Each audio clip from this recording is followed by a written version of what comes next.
So I sent you guys that video, and I like what he says about living below your means, but I actually learned something from that video as well. I never thought about looking at it as just the percentage of your income that you saved.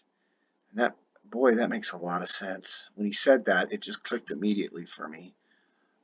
Before, I guess I was just focused on, what was the fixed number that I wanted. I wanted to make 100,000 a year to retire, and so at a 10% return, I need $1 million. So, um,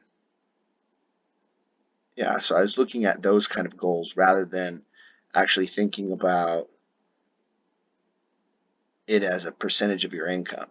So the key thing to understand is that if you save 30% of your income, that means 70% of your income is your expenses. You're living off that 70%, right? And so the lower you can get that number, that expenses number, the sooner you can retire. So the more that you're able to save as a percentage of your income, the the sooner you can retire.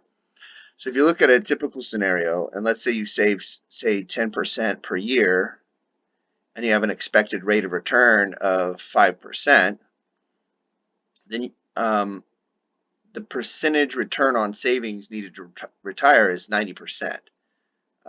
Because that's your expense ratio, right, with the amount of income that you have, right? So if you just total this up throughout the years, how much percentage of your income have you saved as a total? Eventually you get to a number where you're able to retire.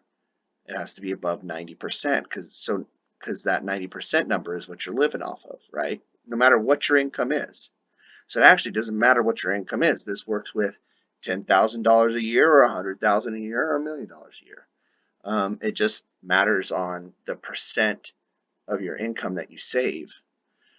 So if we adjust this a bit, we say, let's say we can get a 10% return. We can now see that the years till retirement drops to 24. And you're still needing that 90% of your income as your expenses, to live off of. So if we increase this, and let's say we go to, I don't know, 30% of your income that you're able to save, you can see that very quickly it drops the years till you retire quite fast, just 12 years.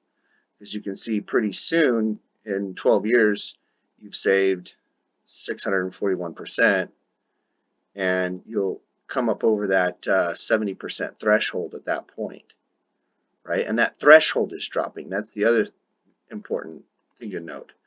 So let's say you can do something crazy like save 90% of your income. That means you're just living off of 10% of your income, right? If you're able to save 90%, you'll be able to retire in 1 year. And like I said, this doesn't matter how much income you have. Now, of course, let's be practical. The amount of income does matter from one perspective, and that's the higher your income, the more of it you're able to save. That's not exactly true because, of course, if you're paid really high income, you might live in a very expensive place, so you'll spend a higher percentage of your income. But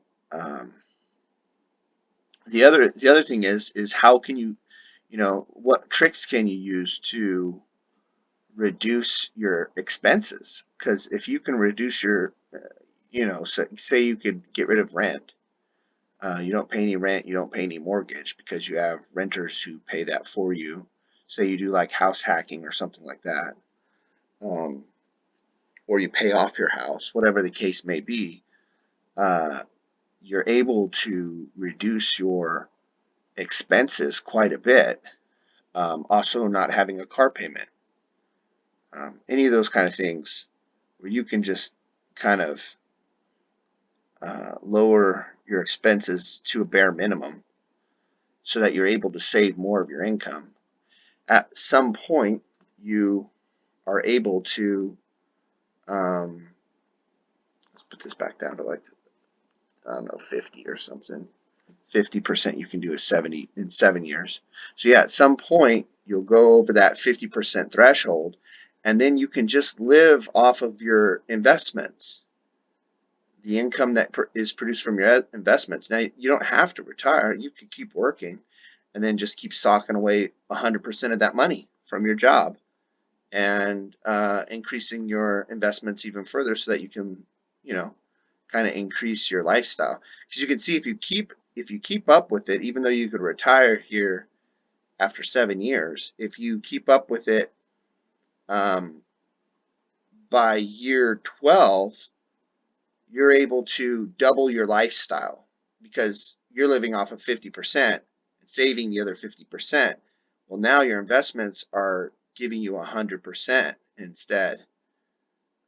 So it's actually, you're making more from your investments than you are from your job.